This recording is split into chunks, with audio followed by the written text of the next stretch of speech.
தேசிய ஜனநாயக கூட்டணியில் இணைந்துள்ள அமமுகவையும் டிடிவி தினகரனையும் வரவேற்று இபிஎஸ் சமூக வலைதளத்தில் பதிவிட்டிருக்கிறார். அது பற்றிய அண்மை செய்தியை பார்த்து வருகிறோம். ஜெயலலிதாவின் பொற்கால ஆட்சியை மீண்டும் தமிழகத்தில் அமைத்திட கூட்டணி அமைக்கப்பட்டிருப்பதாக இபிஎஸ் அந்த பதிவில் தெரிவித்திருக்கிறார். கூட்டணியில் இணைந்த டிடிவி தினகரனை வரவேற்று அதிமுக பொதுச் செயலாளர் எடப்பாடி பழனிசாமி பதிவு ஒன்றை வெளியிட்டிருக்கிறார். அதனை அண்மை செய்தியாக பார்த்து வருகிறோம். இன்று அதிகாரப்பூர்வமாக தேசிய ஜனநாயக கூட்டணியில் இணைவதை உறுதிப்படுத்தியிருக்கிறார் டிடிவி தினகரன். இதனைத் தொடர்ந்து அவரும் பியூஷ் கோயலும் செய்தியாளர்களை சந்தித்து பேசிய அந்த காட்சிகளையும் நாம் பார்த்தோம். இதற்கிடையே அதிமுக பொதுச் செயலாளர் எடப்பாடி பழனிசாமி கூட்டணிக்கு வந்திருக்கக்கூடிய டிடிவி தினகரனை வரவேற்று சமூக வலைதளத்தில் பதிவொன்றை வெளியிட்டிருக்கிறார். ஜெயலலிதாவின் பொற்கால ஆட்சியை மீண்டும் தமிழகத்தில் அமைப்போம் எனவும் அவர் அந்த பதிவில் குறிப்பிட்டிருக்கிறார். அது பற்றிய அண்மை செய்தியை பார்த்து வருகிறோம். கூட்டணியில் இணைந்த டிடிவி தினகரனை வரவேற்று இபிஎஸ் பதிவிட்டிருக்கிறார்.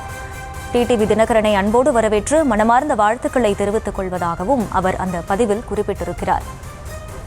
மேலும் ஜெயலலிதாவின் பொற்கால ஆட்சியை மீண்டும் தமிழகத்தில் அமைத்திட இந்த கூட்டணி அமைத்திருப்பதாகவும் நாம் அனைவரும் ஒன்றாக இணைந்து திமுக ஆட்சியின் பிடியில் இருந்து தமிழகத்தை மீட்போம் எனவும் இபிஎஸ் தனது பதிவில் குறிப்பிட்டிருக்கிறார். அது பற்றிய அந்த அண்மை செய்தியை பார்த்து வருகிறோம்.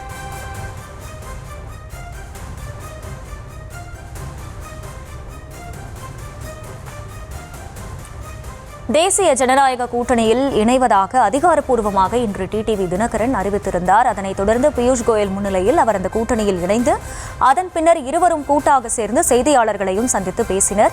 அதனை பார்த்தோம். அதன் தொடர்ச்சியாக இந்த கூட்டணியில் இணைந்திருக்கக்கூடிய டிடிவி தினகரனை வரவேற்பதாக அதிமுக பொதுச் செயலாளர் எடப்பாடி பழனிசாமி சமூக வலைதளத்தில் பதிவொன்றை வெளியிட்டிருக்கிறார். அது பற்றிய அந்த அண்மை செய்தியை பார்க்கிறோம்.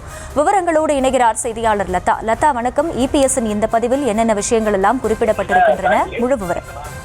வணக்கம். தற்போது என்டிஏ கூட்டணியில் மீண்டும் டிடிவி தினகரன் இணைந்திருக்கும் நிலையில டிடிவி தினகரன் அவர்களை வரவேற்கக்கூடிய வகையில் எடப்பாடி பழனிசாமி பதிவு ஒன்றை வெளியிட்டிருக்கிறார்.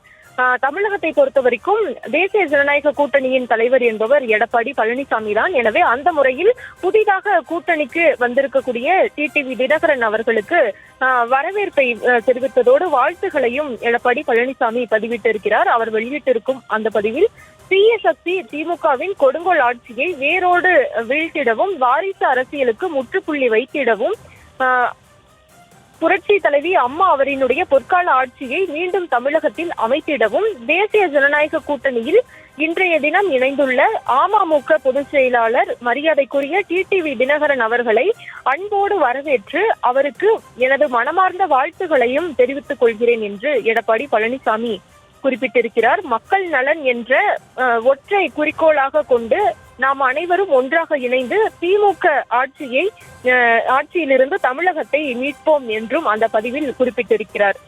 டிடிவி தினகரன் கூட செய்தியாளர்களை சந்திக்கும் பொழுது எங்களுக்குள் பங்காளி சண்டை இருந்தாலும் அதையெல்லாம் மறந்து நாங்கள் அம்மாவினுடைய ஆட்சி அமைய வேண்டும் என்பதற்காக இந்த கூட்டணியில் இணைந்திருக்கிறோம் என்று பேசியிருந்தார். தற்போது செய்தியாளர்கள் சந்திப்பின் போது கூட எங்களுக்கு பல்வேறு அநீதிகள் இழைக்கப்பட்டிருந்தாலும் பல்வேறு சண்டைகள் இருந்தாலும் அதை அனைத்தும் மறந்து இந்த கூட்டணிக்கு வலு சேர்க்கக்கூடிய வகையில நாங்கள் இணைந்திருக்கிறோம்.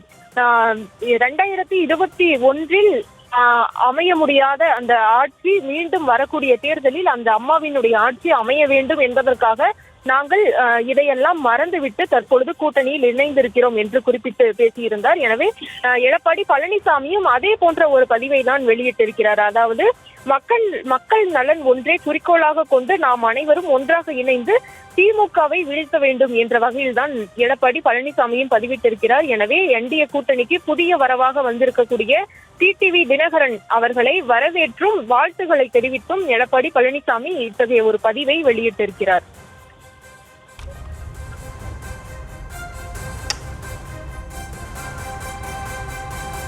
விவரங்களுக்கு நன்றி லதா.